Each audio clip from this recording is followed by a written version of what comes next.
Welcome to Barbara's Bulletin. I'm your host, Barbara. Today, we're shining a light on the incredible work of a healthcare charity that's been making waves across the United States. For nearly 2 decades, Remote Area Medical, or RAM, has been providing free medical care to those in need, and their story is one of compassion, dedication, and perseverance. Founded by the late Stan Brock, RAM began its journey in the 1980s, delivering medical care to remote regions of South America. However, it soon became clear that a different kind of isolation existed much closer to home: millions of Americans without access to affordable health care. And so, RAM shifted its focus, bringing free clinics to communities across the country. These events operate on a simple principle: treat anyone who shows up, no questions asked. From dental work to eye exams and basic medical care, RAM's clinics have become a beacon of hope for those struggling to make ends meet. At a recent clinic in Knoxville, over 200 patients were treated, highlighting the overwhelming need for such services. However, despite the organization's growth and success, there are still significant challenges to overcome. A major obstacle is the patchwork of state licensing laws governing medical professionals. In many states, doctors and dentists cannot cross state lines to volunteer unless they hold a local license, even for short-term charitable work. This restriction hinders RAM's ability to recruit providers and limits their reach. CEO Chris Hall emphasizes that easing these regulations would significantly expand access to care, allowing medical professionals to volunteer freely across all 50 states. It's a notion that has sparked debate, with some arguing that it could compromise patient safety, while others see it as a necessary step to address the nation's healthcare disparities. As we delve deeper into this story, we'll explore the complexities of this issue and hear from those on both sides of the argument. We'll also share the stories of patients like Sandra Talent, who traveled 200 miles to receive a new pair of dentures at a RAM clinic, and dentist Glen Goldstein, who's advocating for a nationwide solution to the licensing barriers. The need for RAM's clinics is urgent and growing, and it's clear that their work is far from over. As we continue to navigate the complexities of our nation's healthcare system, one thing is certain: organizations like RAM are vital in filling the gaps and providing hope to those who need it most. We'll be right back with more of today's top news on Barbara's Bulletin. Welcome back to Barbara's Bulletin. We're continuing our coverage of the latest news and updates. In our middle segment today, we're focusing on a significant development in the case of Steve Bannon, a longtime ally of President Donald Trump.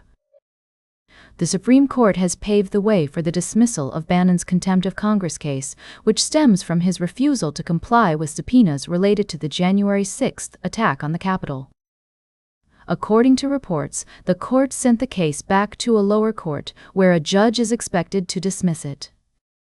This move comes after the Trump administration stated its intention to drop the case, citing that it's in the interests of justice. Bannon was convicted in 2022 on 2 counts of contempt of Congress and served a 4-month sentence in 2024.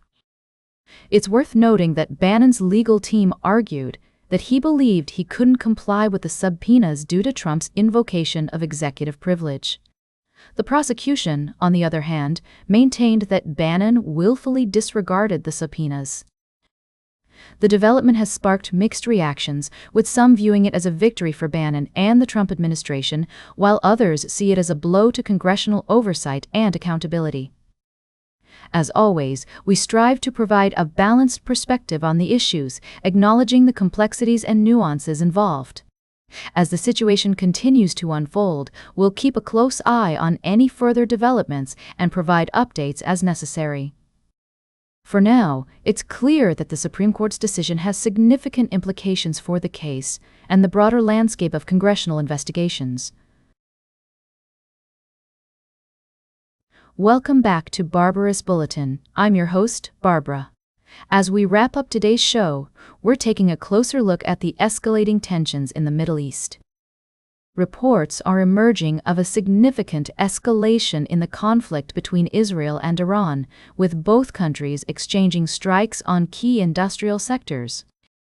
According to recent developments, Israel has conducted a powerful strike on Iran's largest petrochemical complex, located in Asaluye, which services the South Pars natural gas field.